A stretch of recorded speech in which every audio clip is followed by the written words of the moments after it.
warahmatullahi wabarakatuh. Waalaikumsalam warahmatullahi wabarakatuh. Alhamdulillahirabbil alamin wassalatu wassalamu ala asrofil anbiya'i wal mursalin wa ala alihi wa ashabihi ajmain.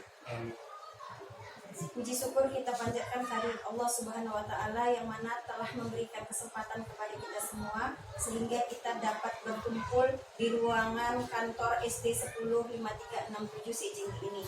Tak lupa pula selawat beriring salam kita hadiahkan ke junjungan kita Nabi besar Muhammad Sallallahu Alaihi Wasallam.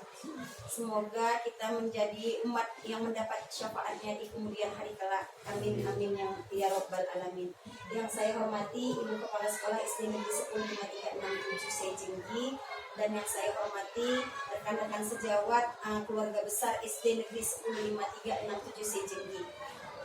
Pada kesempatan ini izinkan saya menyampaikan budaya positif yang sudah saya laksanakan di kelas saya, dengan harapan nantinya rekan-rekan sejawat juga dapat membudayakan atau melaksanakan budaya positif ini di kelasnya masing-masing dengan tujuan yaitu untuk membangun kebersamaan dan berpegang teguh pada kekuatan kepatuhan sebagai bentuk pemenuhan kebutuhan dasar guru dan peserta didik yang nantinya diharapkan dapat menumbuhkan karakter peserta didik. Dan kali ini budaya positif yang sudah saya buat seperti terlihat di layar, yaitu ini dia kepala sekolah kami.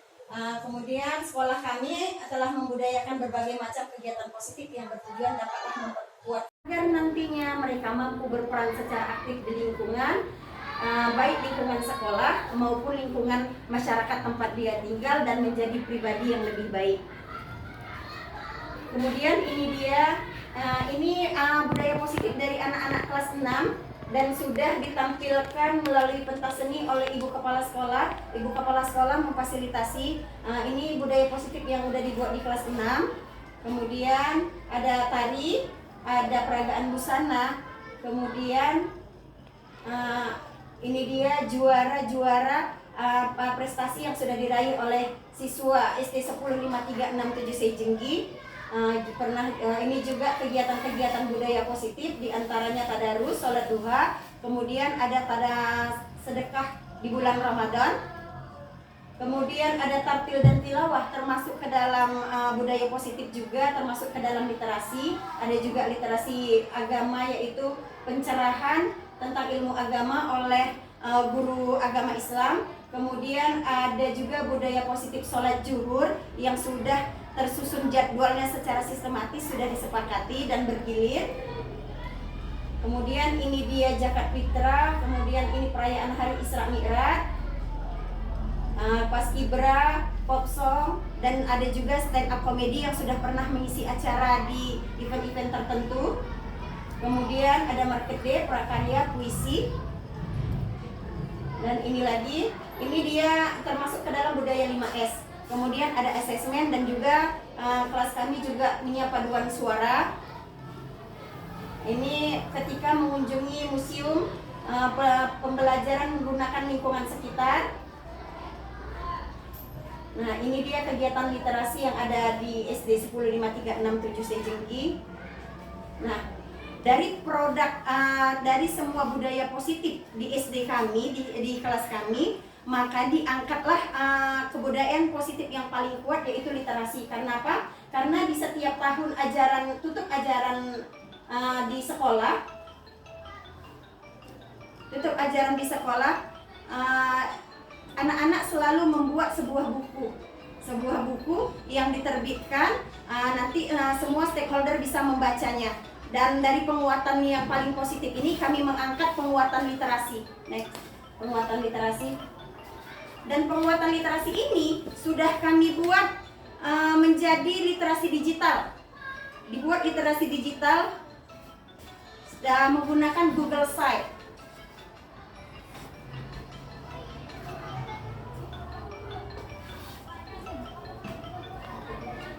Google Site.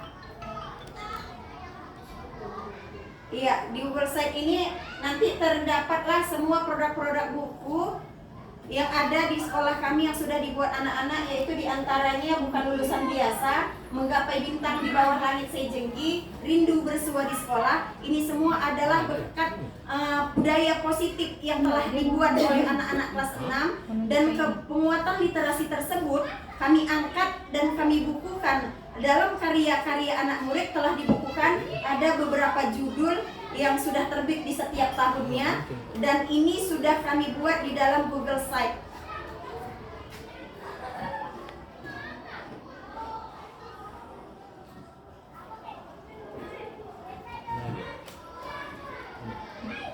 Nah, ini adalah literasi digital SD Sejenggi kami angkat. Kenapa kami buat literasi digital? Karena budaya positif yang paling kuat di sekolah, di kelas kami adalah literasi membacanya. Jadi anak-anak dibiasakan untuk memperkaya perbendaharaan kata, kemudian mereka diminta untuk menuliskan kata-kata yang dapat mereka implementasikan pada sebuah karangan. Kemudian kebetulan di sekolah kami ada seorang guru yang berprofesi sebagai penulis, bekerja samalah, berkolaborasi dengan beliau sehingga terbitlah buku-buku ini, dan web ini sudah kami publishkan. Semua orang yang berkepentingan boleh membaca dari web ini. Di sini juga ada jadwal kunjungan kelas oleh petugas perpustakaan.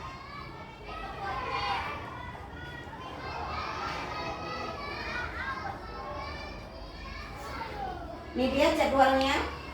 Kemudian ini dia dokumentasi dari membaca nyaring.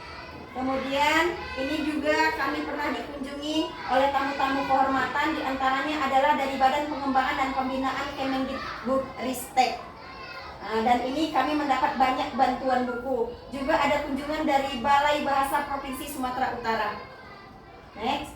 Kemudian pengembangan kompetensi juga, pustakawan sudah mengikuti banyak BIMTEK sehingga dapat membimbing anak-anak untuk penguatan literasi. Next. Di judul lain, lihat karyanya Antologi 2019. Iya, ini dia.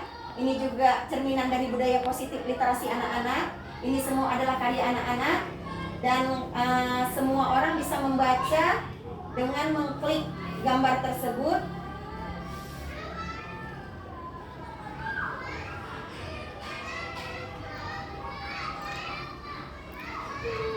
Nah, di sini semua bisa membaca. Nah, semua tertera di dalam Google Site ini, mulai dari tahun 2019 sampai terakhir di tahun 2023, dan insya Allah di 2024 kami akan meluncurkan judul buku baru lagi, dan setiap tahunnya kami upayakan sebagai penguatan dari literasi yang ada di sekolah kami. Next, sekarang lingkungan budaya positif, yaitu lingkungan keyakinan kelas.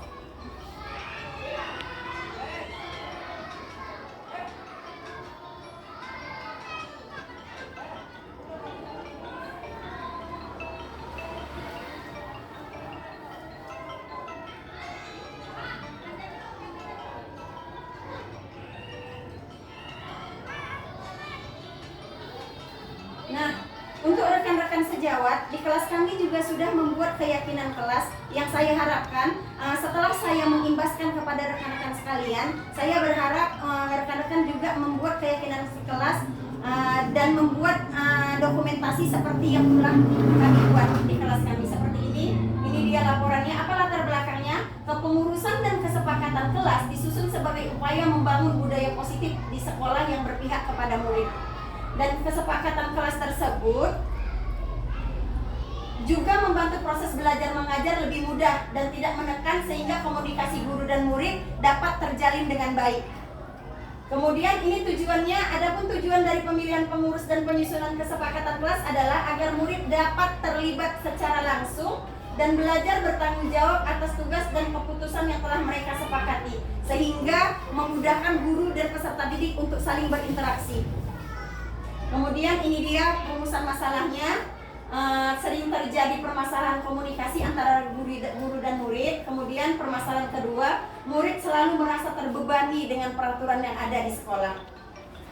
Dan manfaat dari keyakinan kelas ini yaitu Satu, murid merasa dirinya berperan penting dalam organisasi kelas. Dan kedua, murid juga bisa terbiasa dalam kebiasaan baik. Kemudian manfaat ketiga yaitu terbentuknya pribadi yang bertanggung jawab, mandiri dan berdisiplin. Nah, metode pemilihan dia ada dua, yaitu demokratik dan komunikatif. Kenapa demokratik? Karena pendekatan ini menekankan pemahaman bahwa setiap orang memiliki hak yang sama dalam mengambil keputusan. Kemudian, komunikatif adalah pendekatan yang terbuka dan saling bertukar pikiran, ide, serta gagasan. Dan ini dia kesimpulan dari keyakinan kelas yang sudah kami buat, yaitu pemilihan kepengurusan dan kesepakatan kelas disusun untuk membiasakan murid agar dapat terjalin hubungan komunikasi dengan baik, sehingga kelas menjadi kondusif, belajarnya nyaman, dan dapat menanamkan budaya positif. Nah, ini dia bukti dokumentasi dari kegiatan pemilihan pengurus ketua kelas. Kebetulan sewaktu pemilihan ketua kelas saya membuat simulasi pemilu. Anak-anak dibagi kertas undangan, kemudian dibagi kertas suara, lalu mencoblos masuk ke bilik suara. Kemudian setelah mencoblos kami kasih tanda jarinya bahwasannya si anak sudah dikasih hak untuk memilih. Baru penghitungan suara. Nah, ini dokumentasi sewaktu menyusun kesepakatan kelas. Setelah anak diminta untuk menuliskan impian-impiannya di dalam kertas, tentunya kalimat itu kan belum kalimat yang positif. Makanya setelah kita ambil impian-impian anak tersebut, baru kita rumuskan ke dalam kalimat yang positif. Kemudian anak-anak saya minta kembali untuk menyusunnya menggunakan aplikasi Canva seperti ini. Next, dari kesepakatan kelas yang sudah saya buat, saya berharap rekan-rekan sejawat juga akan membuatnya di kelas masing-masing. Dan nantinya saya minta sebagai rencana tindak lanjutnya, setiap kelas memaparkan seperti yang sudah saya buat. Akhir kata, terima kasih. Wassalamualaikum warahmatullahi wabarakatuh. Waalaikumsalam warahmatullahi wabarakatuh.